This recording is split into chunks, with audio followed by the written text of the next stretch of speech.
Hey everybody, welcome back. It's been a while. There has been many changes. I'll just quickly throw out a few.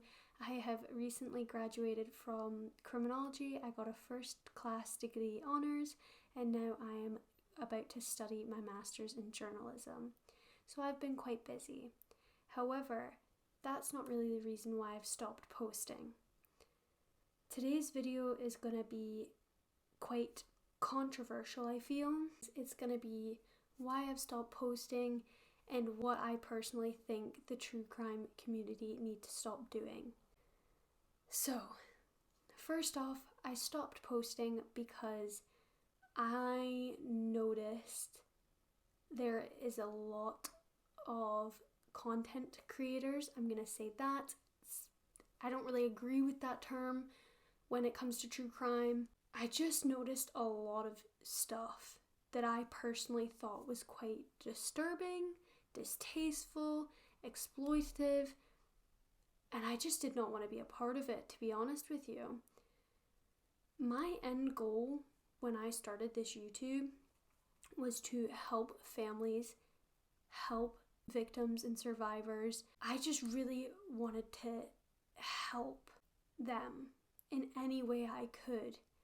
Since my time on YouTube, I have connected with such a bunch of people, families, victims, survivors,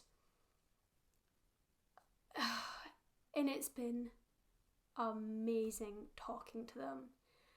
I have reached out to a few, and also in past experiences, they have openly told me about the negative side of true crime.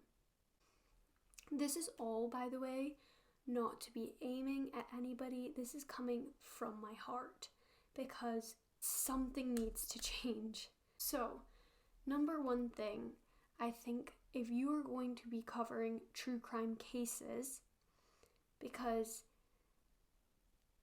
I hate to remind people, but true crime, I know it's seen as a genre, but there is real people, real families who are in pain.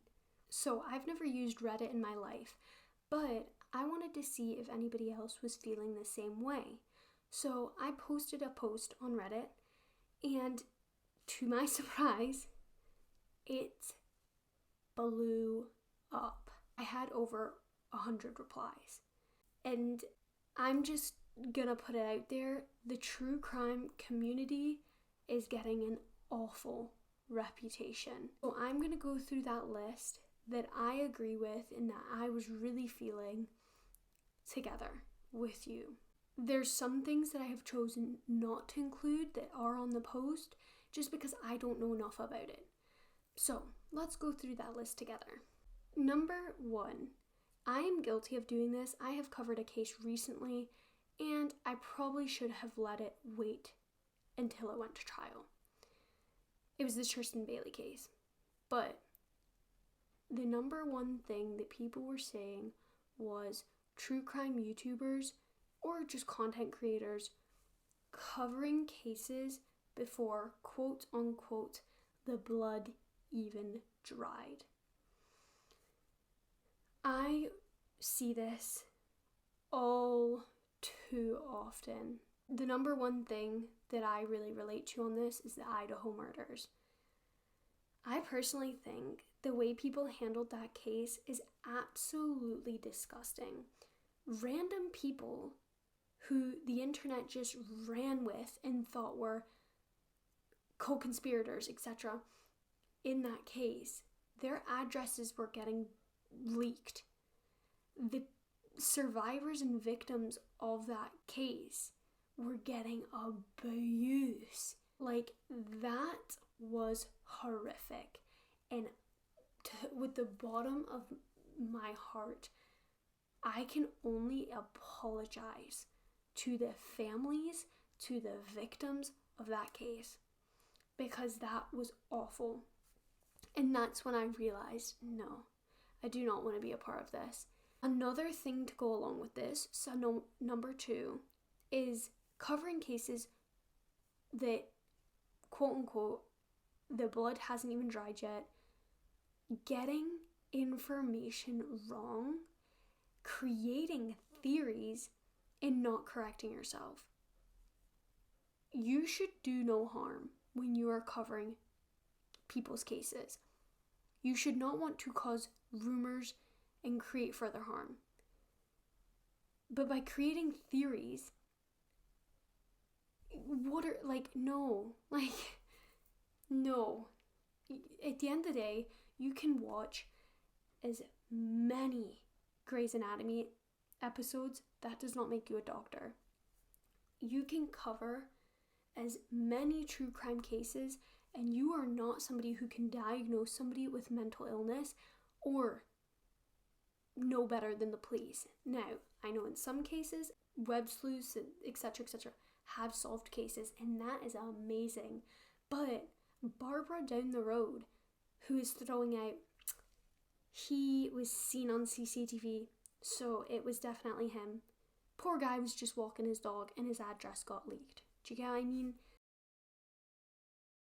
People made that family suffer. The police couldn't properly do their jobs. At the end of the day, I know it can be frustrating. Trust me, I know it can be frustrating waiting on the police to do something.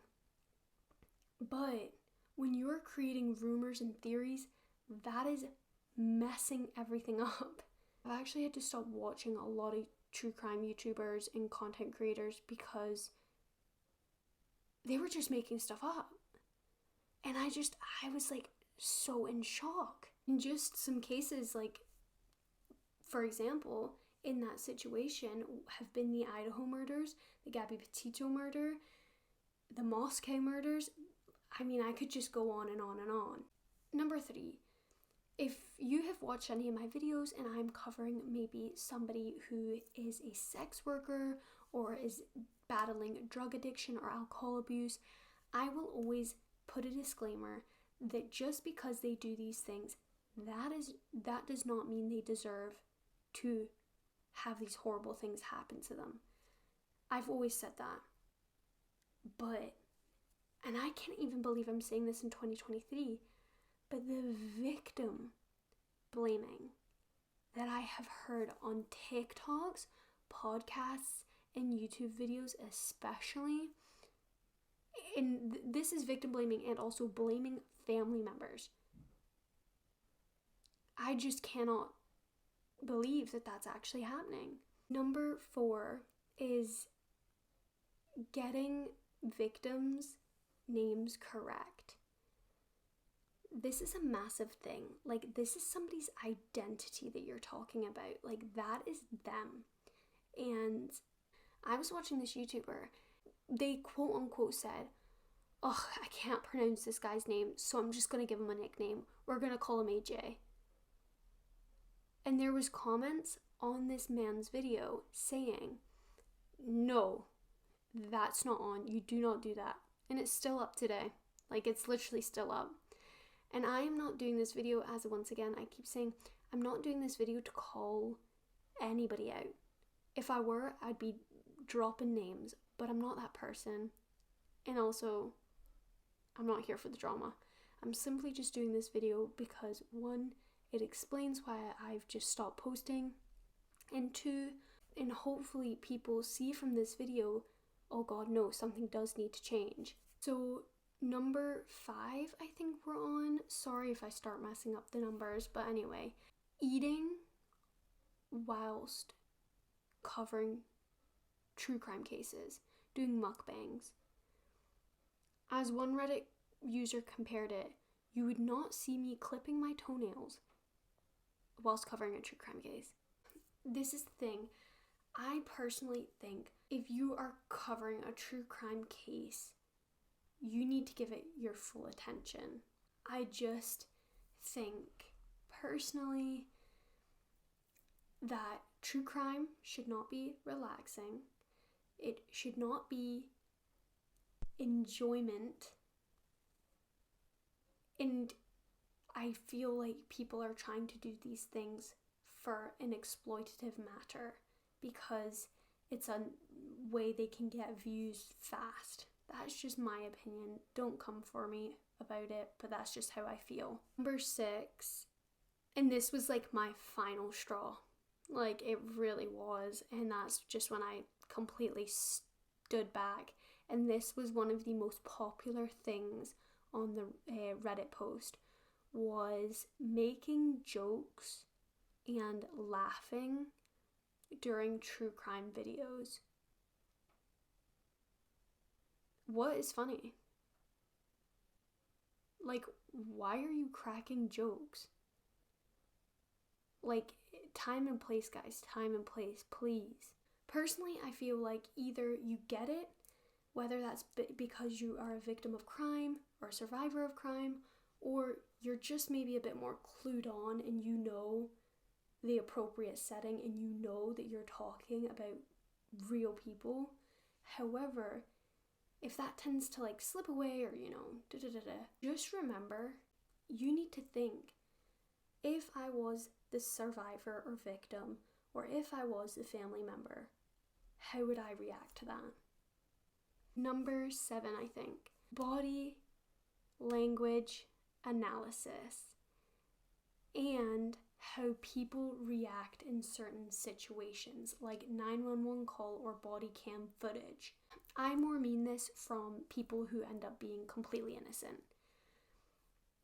I personally do not think that you should be diagnosing anybody with mental illness or trying to analyze their body language unless you have a license to do that. Because there is so many stereotypes of how somebody should react. For example, there was actually one thing that came up on my TikTok today, and it was a woman whose son had been murdered and his head was decapitated. And all the comments were like, the mom's in on it, she's too calm, this, that. The poor woman is in shock.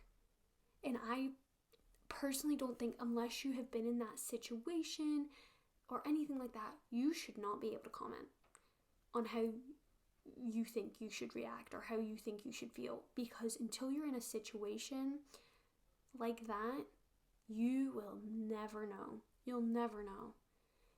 So yeah, that's a major thing. Another thing with mental illness is loads of people always jump on the gun with schizophrenia and paint it out to be this, like, if you have schizophrenia, you're gonna kill somebody, or if you have depression or whatever, you're gonna cause harm. No, that's just like not okay. Now, I personally, this was more from the Reddit side, and I'm adding this because I want to actually know your guys' opinion on this. But 2 things along with the mukbang videos were constantly brought up, and that is makeup videos with true crime and true crime ASMR. I'm just gonna leave that there.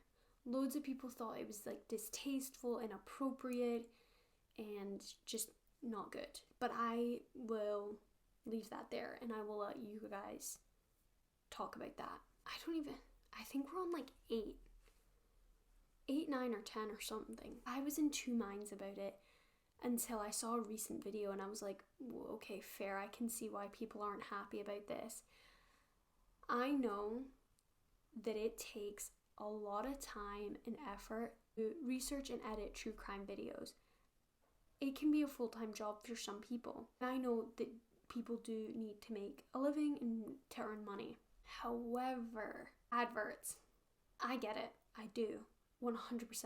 And it's not more so the advert, but it's like the way that true crime content creators put them in their videos.